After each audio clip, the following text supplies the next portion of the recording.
Assalamualaikum warahmatullahi wabarakatuh. Selamat datang kembali di YouTube channel Tria Amelia. Nah, dalam video kali ini saya akan membahas tentang sistem pencernaan hewan. Namun sebelum itu jangan lupa untuk like, komen, dan share apabila video ini dapat bermanfaat untuk teman-teman sekalian. Dalam video kali ini saya akan membahas sistem pencernaan hewan, yaitu sistem pencernaan hewan yang tergolong ruminansia seperti sapi dan sistem pencernaan hewan yang bukan ruminansia, yaitu burung. Apakah teman-teman sekalian sudah mengetahui perbedaan sistem pencernaan kedua hewan ini? Jika belum, silakan simak video ini sampai selesai. Untuk yang pertama yaitu sistem pencernaan sapi. Sapi merupakan salah satu hewan ruminansia atau biasa disebut hewan memamah biak yang dapat mengunyah makanan 2 kali sebelum akhirnya dicerna tubuh dan diubah menjadi energi. Sistem pencernaan pada hewan ruminansia ini lebih unik dibandingkan dengan manusia ataupun hewan lainnya seperti burung. Organ pencernaan sapi terdiri dari rongga mulut, kerongkongan, lambung, usus halus, dan anus. Organ pencernaan sapi ini bermula dari rongga mulut, di mana rongga mulut ini berfungsi sebagai tempat masuknya makanan dan dimulainya proses pencernaan. Rahang hewan ruminansia dapat bergerak menyamping untuk menggiling makanan. Setelah dari rongga mulut, makanan akan turun ke kerongkongan. Nah, kerongkongan ini sebagai jalur penghubung antara organ mulut dengan lambung.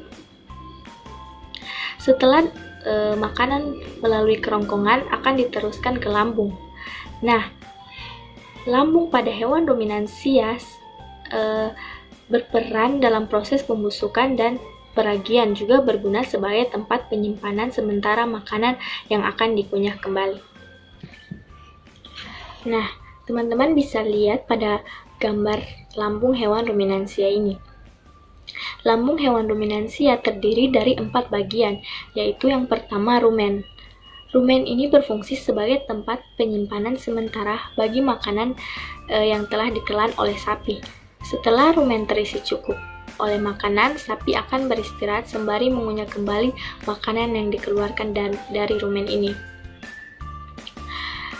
Yang bagian yang kedua yaitu retikulum. Di retikulum, makanan diaduk-aduk dan dicampur dengan enzim-enzim sampai menjadi gumpalan-gumpalan kasar atau bolus yang akan dikembalikan ke rongga mulut untuk dimamah kedua kalinya saat sapi sedang beristirahat. Bagian ketiga yaitu omasum. Begitu gumpalan makanan yang dikunyah lagi itu ditelan kembali, mereka akan masuk ke omasum yang melewati rumen dan retikulum. Di dalam omasum, kelenjar enzim akan membantu penghalusan makanan secara kimiawi. Selanjutnya yang bagian keempat yaitu abomasum. Abomasum merupakan perut yang sebenarnya pada hewan ruminansia karena di organ inilah sistem pencernaan hewan ruminansia secara kimiawi bekerja dengan bantuan enzim-enzim pencernaan. Di dalam abomasum ini, gumpalan makanan dicerna melalui bantuan enzim dan asam klorida. Enzim yang dikeluarkan oleh dinding abomasum sama dengan yang terdapat pada lambung mamalia lain, sedangkan asam klorida atau HCl selain membantu dalam pengaktifan enzim pepsinogen yang dikeluarkan dinding abomasum juga berperan sebagai disinfektan bagi bakteri jahat yang masuk bersama dengan makanan. Organ pencernaan sapi selanjutnya yaitu usus halus. Setelah makanan tersebut telah halus dari ruang abomasum, makanan tersebut kemudian didorong masuk ke usus halus.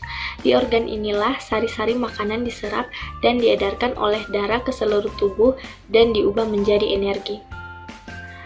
Dan organ yang terakhir adalah anus. Setelah sari-sari makanan diserap oleh usus halus, sisa-sisa ampas makanan tersebut akan dibawa menuju anus dan dikeluarkan melalui anus dalam bentuk feses atau kotoran sapi. Nah, itulah penjelasan mengenai sistem pencernaan sapi yang tergolong ke dalam hewan ruminansia. Selanjutnya kita beralih kepada sistem pencernaan burung yang bukan merupakan hewan ruminansia. Organ-organ pencernaan burung terdiri dari mulut atau paruh, kerongkongan, tembolok, lambung kelenjar, lambung pengunyah atau empedal, usus halus, usus besar, dan yang terakhir adalah kloaka. Teman-teman bisa lihat pada gambar di samping ini tentang letak dari organ-organ pencernaan burung. Nah, sistem pencernaan burung ini berawal dari mulut atau paruh. Bentuk paruh juga berbeda-beda tergantung dari jenis makanan si burung. Dalam rongga mulut ini, pakan atau makanan dicampur dengan air ludah dan enzim ludah atau saliva. Air ludah berfungsi sebagai bahan lubrikas dan juga sebagai enzim dalam proses pencernaan secara enzimatis. Setelah makanan masuk ke dalam mulut, selanjutnya makanan akan masuk ke dalam kerongkongan. Kerongkongan ini berfungsi sebagai penghubung antara mulut dan tembolok. Selanjutnya makanan akan masuk ke dalam tembolok. Organ ini berfungsi untuk menyimpan makanan sementara sebelum masuk dan dicerna di dalam lambung. Makanan yang tersimpan di dalam tembolok sedikit demi sedikit akan masuk ke dalam lambung. Setelah melalui tembolok, kemudian makanan akan didorong menuju lambung kelenjar yang memiliki dinding yang tipis serta menghasilkan banyak enzim pencernaan untuk mencerna makanan secara kimiawi. Beberapa enzim yang dihasilkan oleh lambung kelenjar ini yaitu asam lambung atau HCl, mukus, dan enzim pencernaan seperti pepsin. Setelah melalui lambung kelenjar, makanan kemudian akan memasuki lambung pengunyah atau empedal. Lambung pengunyah ini fungsinya hampir sama seperti lambung manusia, yaitu untuk membolak-balikan makanan agar mudah hancur, sehingga pencernaan di lambung pengunyah ini disebut dengan pencernaan mekanik. Setelah zat makanan yang selesai dicerna oleh empedal, kemudian makanan akan masuk ke dalam usus halus dan terjadi pencernaan secara kimiawi.